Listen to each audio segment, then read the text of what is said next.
Miriam. I wanted to start by saying the things that you did well.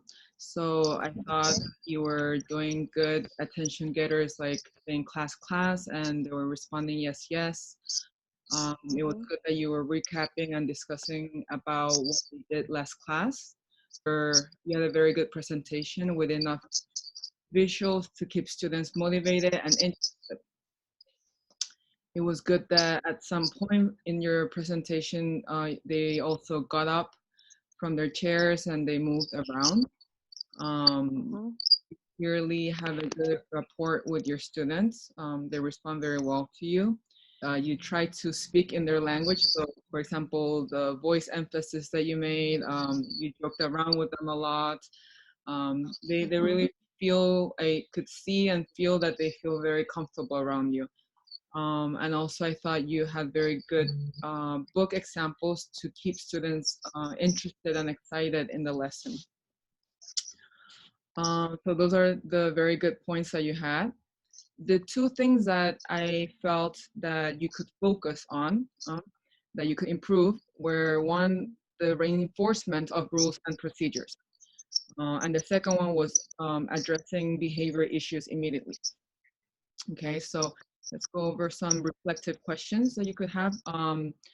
So you obviously have a student who needs more of your attention. So what are some ways that you can give her that attention without interrupting the whole class? So I'm referring to Hansu, I think that's her name. Mhm. Um, I also wanted to know why is she in the back and not with the group when they moved to the front of the class to read the slides. Another question that I wanted to ask you, or that you could ask yourself, is what have you tried so far in order to deal with her, with Hyunsu? What would you like to see in your class? Some recommended strategies that I wanted to go over were norms, for example, raising your hand, listening to others, respect each other. So they will go all under respect maybe. And then some Mhm. procedures. I think it's important that you go over some procedures for some students, specifically for speaking out when they haven't been called upon. So modeling procedures is important. Okay. Teacher names an expectation and discusses the purpose of the expectation. So for example, in this case, the issue that you're having with raising their hands, you can say in this class, we raise our hands to speak. When we raise hands, we give everyone thinking time, and also we really can hear what everyone has to say. Why else do you think it is important to raise hands? Okay, so that's one way you could name the expectation and discuss it with your students. The second one, students practice and the teacher immediately and throughout the day reinforces the positive efforts to follow the expectation. So you could say, I notice many people raising their hands and waiting for the teacher to call on them and not letting words pop out. Okay, so that's another example. The teacher continues to use reminders and reinforce the expectations over time. So you can ask questions like, who can show us what it looks like to raise your hands and keep your good ideas inside your head? Okay, so these are all different ways that you can kind of um, model the procedure to the students, ask them questions in order for them to respond back and remind them.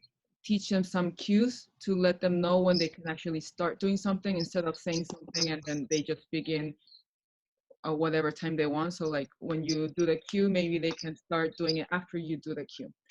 Um, Mhm.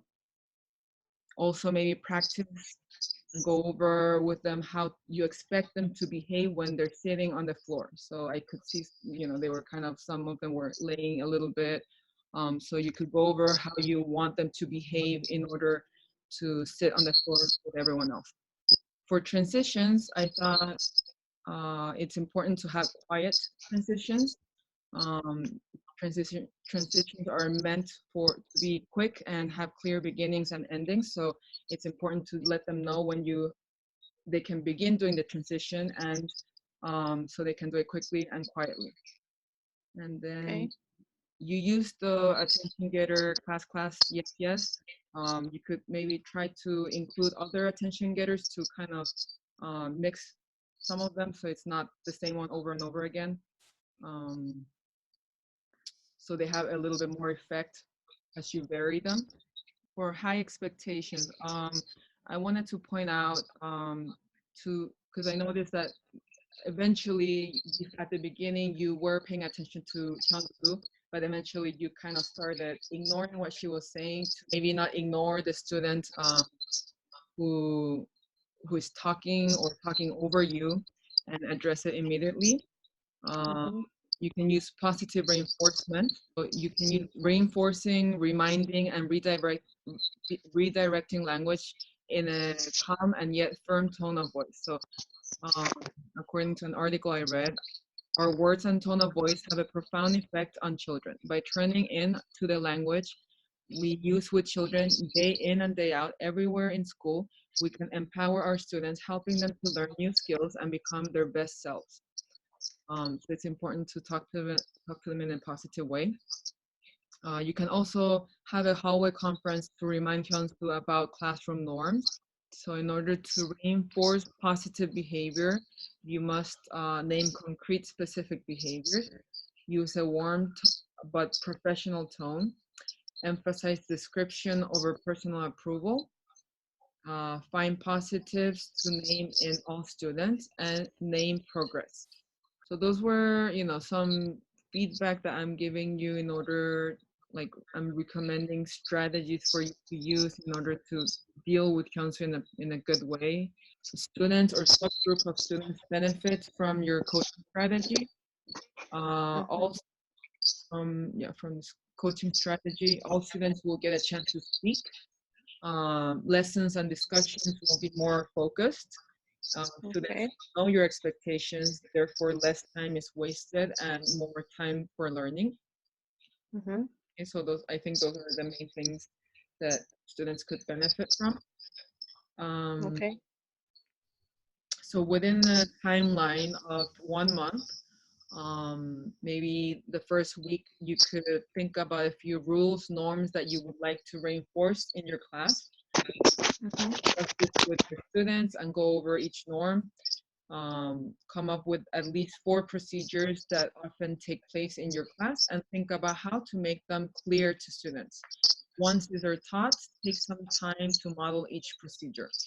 I will come by to review norms together with you and discuss what procedures worked or didn't work. Be the first week together. And then second week, think about the main transitions that take place in your class and model how they should behave during transitions. Research a few ways to do transitions quickly and efficiently. Practice these transitions throughout the week. Some questions you may want to ask yourself when doing the transitions and if you run into any problems. So did I provide too many or too few directions? Did the transitions catch kids off guard when they were absorbed in an activity? Did too many kids have nothing to do? Are there specific students who create chaos? So these are some questions you can ask yourself if the transitions are not working. And at the end of the week, we will meet up again and then talk about what worked, what would we tweak, where do we go from here. And the third and the fourth week, I would just like to come into your class and see these procedures and transitions that you created for your class taking place over and over again. Okay. Okay, thank you for your feedback. So let's talk about you a little bit. So first, you did a fantastic job setting up rules for your class. And as you know, the first step to a positive and respectful is to set up an effective and plan that will allow students to get the most out of their time spent in school. And I noticed that at the beginning of your class, you started by reviewing what was discussed at the beginning and at the previous session, and that's great because reviewing helps remind students of what they learned and develop concentrate base for their learning. Also reinforce what have been taught, especially if it was classroom rules. That will help students remember and enhance their classroom management. And also, you did a good job using a timer, but you did not use an attention getter to get students get quiet. That's a routine of every day, and I would like you if you can make it more fun and encouraging. Also, I loved how you were walking around groups for more clarification to help them be on task and give them feedback of what they are doing. And according to research, uh, the effective teachers were found to have implemented all or most of these monitoring functions in their classrooms. So now let's talk about what you need to work on. So at the beginning, you set up rules for your students. That's good strategy in order to have a structured and positive classroom climate. But if you can set the consequences yourself and impose those consequences instead of them choosing, you know what I mean? Mm-hmm. So that will remind them of the teacher role, because if students choose their own punishment, they will not take it seriously. Mm-hmm. And also, why don't you start with warm-up activities that will get students more engaged, ready to learn, and have an exciting atmosphere? So, for example, you can make your class more interesting by doing, for example, at the beginning of your class, give each student a ticket, then start your class normally, and when you are explaining, the ones who are engaging, participating, you can give them more tickets, and at the end of the class, the ones who got more than, for example, 6 or 7 tickets, they will get a prize. Mm-hmm. So for using this activity will challenge students and get them more involved, and they will want to play every day. Mm-hmm. So also, I believe that in order to have a good classroom management, it is important to create positive atmosphere in the class. The things that you should do is to add some anchor charts, pictures, set up procedures, routines, and norms on the walls for students to get that learning. For So you can consider these points as a start to make your classroom management more efficient. So, for example, you write down the rules, let students help, encourage questions, let students share. So what I want you to focus on is to use some attention getters, because it was a little bit hard for your student to pay attention even when you did the countdown. And there are some attention getters that I would like you to use. For example, like you can say crystal, and the kids can say clear. Or for example, you can say ready to rock, and they can say ready to roll. Or another one is like, for example, you can say ready, set, and they can say you bet.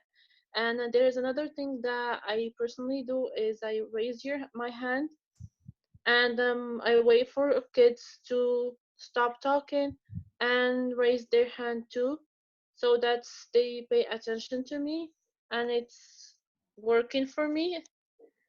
And that what I want you to use if it will work for you too. I think that's the only points that I have to say.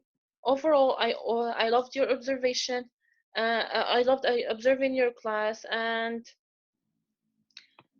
I will. Let me see here. So for the in at the first week, I will come and observe again, and then we will see if you if you did review the strategies with your students, and or if you reinforce those strategies with your students. And then I will see, did you create a positive classroom climate. And that's it. Okay.